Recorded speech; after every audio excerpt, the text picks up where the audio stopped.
Srangsala samung bedek ni tangfang song sekango hatiwo pias morok mano naikol mani aboni ya gulokhe mairum phalnok rogobo bekhak naikol jakha Srangsala samung bedek ni tangfang song sekango hatiwo pias ni morok matai pias ni bania khlainai rokno naikol mani ya gulo tabuk hatiwo mairum phalnai rokni bekhak naikol jak hatiwo chongjak rangni sai kebang khai hatiwo mairum phaljagai tongmani koktmano rogai Maharajganj hatini mairum phalnok berai naikha samung bedek ni tangfang song tai je phalnogo Chongjak-ni sai kebang rang maribai mairum phaljagai tongmani a phalnok kholobai rejakha kaisa phalnok no notice tiafare rejakha beskang salobo abohai khaino tangbatang naharjak tongnai hini পোশাকা সদর মহকুমা প্রশাসনের পক্ষ থেকে enforcement team প্রতিনিয়ত বিভিন্ন market আমরা পরিদর্শন করি তারই অঙ্গ হিসাবে আজকে আমরা মহারাজগঞ্জ বাজারে আমরা এসেছি তো আজকে মূলত অভিযান হচ্ছে যে লোকাল চাল নিয়ে আমাদের অভিযান কারণ আমরা লক্ষ্য করছি বাজারের মধ্যে এই 15-20 দিনের মধ্যে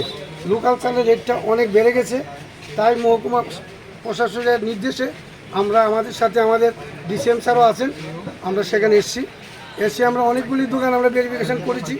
আরও আমরা করব একটি দোকানে আমরা কোনো লাইসেন্স নাই কাগজপত্র দেখাতে পারিনি দ্বিজেন্দ্রলাল সাহা ওনার দোকানটা আমরা ক্লোজ করেছি এক্ষণে আমরা যে দোকানটাতে আছি এই দোকানের মধ্যেও ওনার যেভাবে লোকাল চাল ক্রয় করেন যার কোনো পার্সেজ মেমো তার রেটের মেমো ইত্যাদি তার দেখাতে পারিনি ওনার রেকর্ডে 15 কুইন্টাল চাল আছে সেটা আমরা বিক্রির জন্য আমরা বদ্ধ করে দিয়েছি ওনাকে নির্দেশ দিয়েছি উনি যেখান থেকে মালগুলি কিনেছেন প্রয়োজনীয় কাগজ নিয়ে মহকুমা শাসকের কাছে যেতে মহকুমা শাসক পরীক্ষা নিরীক্ষা করে দেখবে যদি ঠিক হয় বিক্রির নির্দেশ দিয়ে দিবে আর যদি অসঙ্গতি থাকে আইন অনুসারে ব্যবস্থা নেবে আজকের অভিযান আরও চলবে আগামী দিনও চলবে লোকাল চাল কত টাকা করে রয়েছে এক্ষণে আমরা তাদেরকে জিজ্ঞেস করছি